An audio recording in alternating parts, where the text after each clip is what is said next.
Assalamualaikum warahmatullahi wabarakatuh. Pada pertemuan kali ini saya akan membahas mengenai macam-macam besaran. Yang akan saya bahas ada dua ya, besaran pokok dan besaran turunan. Untuk besaran skala dan vektor akan saya bahas di pertemuan yang mendatang. Kemudian saya juga akan membahas mengenai angka penting dan analisisnya. Jadi ada analisis angka penting. Oke, yang pertama, macam-macam besaran. Macam-macam besaran. Yang saya bahas dua ya. Jadi yang pertama besaran pokok dulu. Besaran pokok. Nah, besaran pokok ini merupakan besaran dasar ya.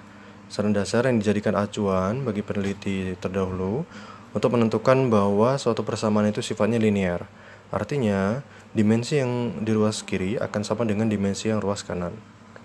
Nah, kalau misalkan saya ada persamaan gaya, misalkan F sama dengan M kali A, misalkan.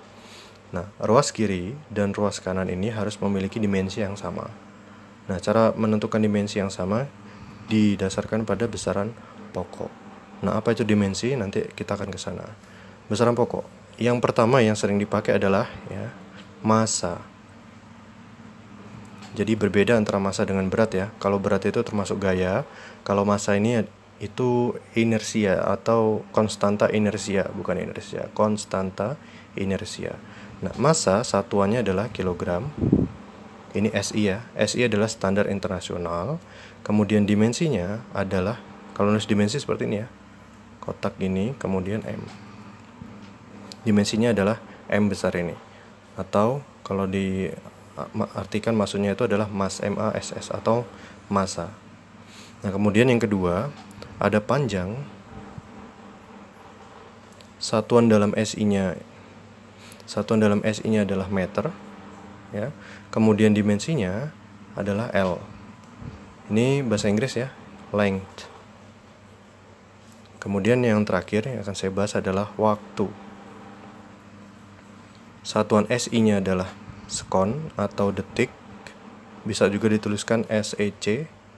SEC boleh. Dan dimensi untuk waktu adalah T.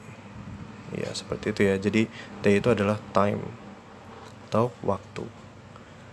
Jadi ini nama besarannya.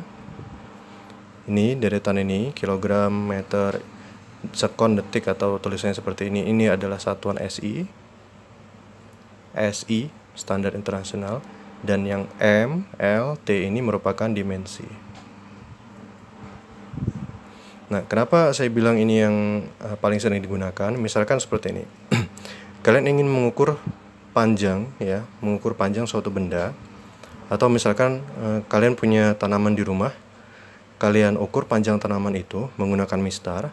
Nah, maka satuan yang dipakai adalah panjang kan, meter.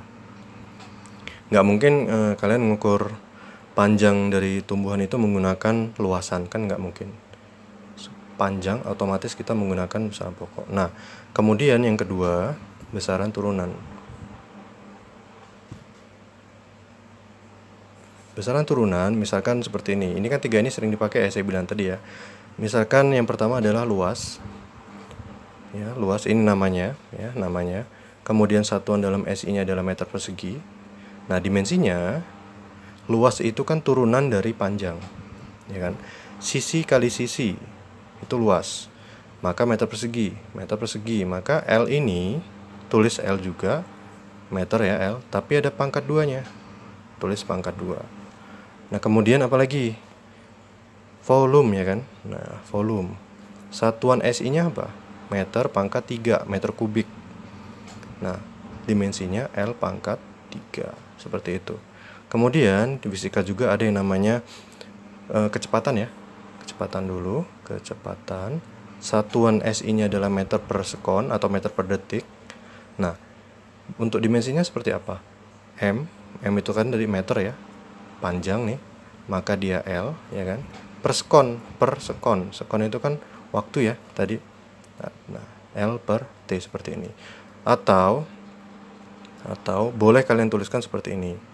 Jadi L ya, kemudian T-nya di sini nggak di bawah, tapi kalau diubah ke atas jadi pangkat -1, karena ini sebenarnya pangkat 1. Nah, seperti itu. Jadi itulah besaran pokok dan besaran turunan. Besaran turunan merupakan besaran yang diturunkan dari besaran pokok. Biasanya lebih dari satu besaran pokok. Itulah besaran turunan. Nah, seperti misalkan volume tadi mengukur air ya. Misalkan kalian nimba menggunakan ember ya untuk menyiram tanaman. Nah, itu kan ada volumenya, air itu. Nah, seperti itu. Itu diturunkan dari besaran pokok. Untuk konsep berikutnya, saya akan membahas mengenai angka penting.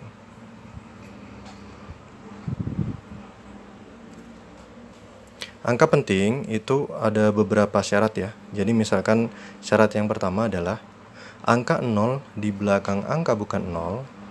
Seperti ini misalkan 0,2. Angka 0 di belakang, kok di belakangnya? Di depan ya, lebih tepatnya di depan ya. Jadi ini depan, ini belakang gitu. Jadi angka 0 di depan angka bukan 0, ini kan 2 bukan 0 ya, merupakan bukan angka penting. Saya ulangi, jadi angka 0 di depan angka bukan 0 bukanlah angka penting, sehingga 0,2 memiliki satu angka penting. Nah, penulisannya seperti ini, 1 AP, angka penting. Nah, kemudian bagaimana dengan 0,003, berapa angka penting? Satu angka penting. Jadi angka 0 di depan angka bukan 0, ini kan 3 bukan 0 ya, bukanlah angka penting. Nah, sekarang kalau misalkan saya tulis seperti ini, bukan 0,2 tapi 2,0. Nah, angka di belakang desimal, angka 0 di belakang desimal, ini kan desimal ya, tandanya koma ini. Atau angka di belakang koma, angka 0 di belakang koma merupakan angka penting. Maka ini 2 angka penting. Nah, misalkan lagi, saya punya 3,00. Nah, ini berapa angka penting? 3 angka penting. Seperti itu. Nah, kemudian yang berikutnya, angka 0 di tengah-tengah, diapit ya, jadi nomor 5, misalkan berapa ya, 101 gitu misalkan. Nah, angka 0 di tengah ini, di tengah angka bukan 0, ini merupakan angka penting. Berarti ini 3 angka penting. Misal lagi, contoh, nah kan contohnya 22 ya. Satu lagi, misalkan 2001. Nah, ini berapa angka penting? 4 angka penting. Nah, seperti itu. Kemudian ada syarat khusus juga, angka 0 yang di belakang, misalkan nomor 7 ya, saya tuliskan 400. Nah, 0 ini angka penting bukan? Bukan ya. Kenapa bukan? Kalau yang ini kan beda ya, ini di belakang koma. Kalau ini kan nggak ada koma. Nah, sehingga ini satu angka penting. Nah, kemudian gimana kalau misalkan 40.000? Berapa angka penting? Satu angka penting. Nah, namun ada syarat khusus untuk hal seperti ini. Misalkan ini ya, jadi kalau tadi 400, kemudian saya beri garis di bawah 0 yang paling belakang, maka itu pun terhitung angka penting. Jadi 1, 2, 3 angka penting. Contoh lagi, misalkan saya tulis yang 40.000 sekarang. 40.000, 0 yang 4 ya. Nah, ini kalau misalkan saya tulis garisnya di sini ya, maka angka pentingnya ada 1, 2, 3. Nah, ini 3 angka penting. Contoh terakhir, misalkan 4.000 ya, kemudian saya taruh garisnya di bawah yang ini. Berarti berapa angka penting? 1, 2, 3, 4. 4 angka penting. Nah, silakan kalian simpulkan sendiri. Kita lanjut, adalah mengenai analisis angka penting. Analisis seperti apa? Di sini ya. Misalkan saya tulis dulu analisis angka penting. Sekarang nomor 1, misalkan ada proses penjumlahan. Saya buat angkanya agak banyak ya, 12.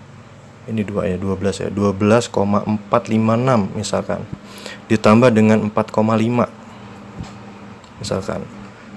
Nah, ini saya jumlahkan. Nah, bagaimana kita menghitungnya? Ya, pertama 6-nya turun, 5 turun, 9, ya, kemudian 6, 1. Oke, ini matematika dasar ini ya. Nah, namun yang perlu diperhatikan adalah kita sedang menganalisis angka penting. Kalau judulnya menganalisis angka penting, maka nggak seperti ini lagi. Nah, hasil ini akan kita bulatkan. Nah, kalau dibulatkan itu tandanya gini ya, kayak sama dengan tapi dia keriting. Sama dengannya keriting. Caranya gimana membulatkannya? Kalau untuk penjumlahan dan pengurangan, maka angka di belakang koma paling sedikit. Nah, ini paling sedikit ini kan di belakang koma ada 1, 2, 3. Ini di belakang koma ada satu angka, 5 aja. Nah, maka ini berapa? Harusnya 1 aja, ya kan? Harusnya 1 aja. Berarti yang 2 ini nggak masuk, 5 sama 6 nggak masuk.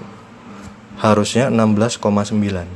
Jadi 4,5, nah di belakangnya 1, yang paling sedikit. 1 sama 3 kan banyak 3 ya. Maka komanya di belakang koma harus ada 1. Nah, namun dilihat di sini 56 ini ya, 956 ini, 5 itu kan lebih dari 4. Ya, lebih dari 4. Di belakangnya lebih dari 5. Sehingga kalau misalkan kalian lihat di sini, angkanya sebenarnya ini bertambah 1 ke depan. Sehingga menjadi kalau ini ditambah 1 kan ini jadi 10 ya. Simpan 1 di sini berarti jadi 17. Nah, maka ini 17. Loh, tapi kan di sini katanya tadi di belakang desimal. Nah, maka ditambahkan koma 0. Nah, seperti itu. Dan ini konsep ini berlaku untuk pengurangan juga. Nah, kemudian bagaimana dengan yang perkalian? Misalkan 24,3 dan 56 kita kalikan. Ya, hasilnya adalah 1360,8. 1360,8. Ini kalian hitung pakai kalkulator sendiri bisa ini. Bisa. Nah, kemudian kalau seperti ini perkalian beda dengan penjumlahan dan pengurangan. Kalau untuk perkalian dan pembagian, kalian lihat jumlah angka penting terendah. Ini berapa angka penting? 24,3 berapa? 3 angka penting kan?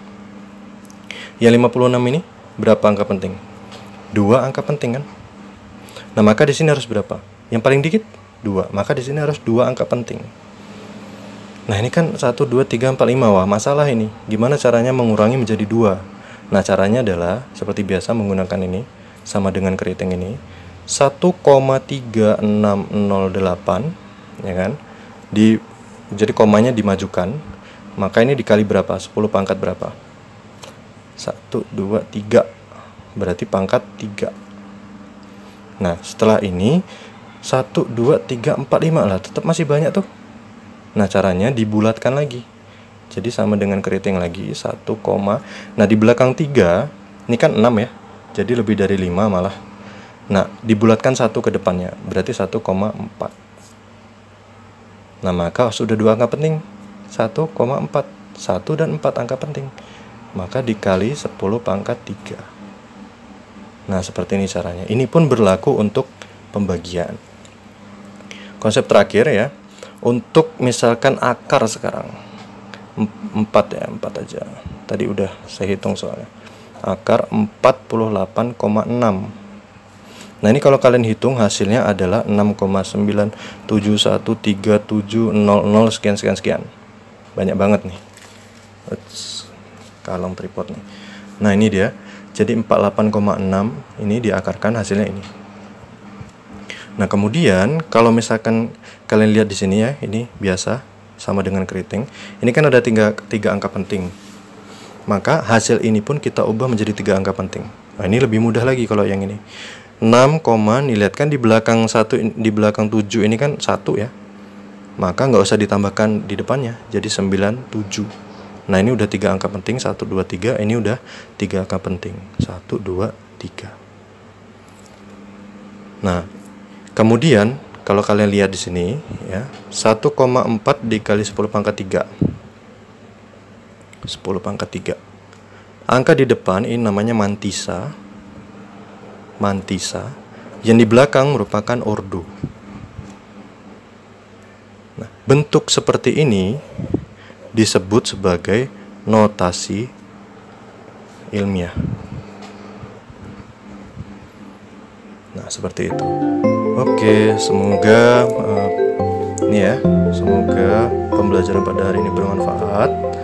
Saya akhiri, wabillahi taufiq wal hidayah. Wassalamualaikum warahmatullahi wabarakatuh. Sampai jumpa lagi.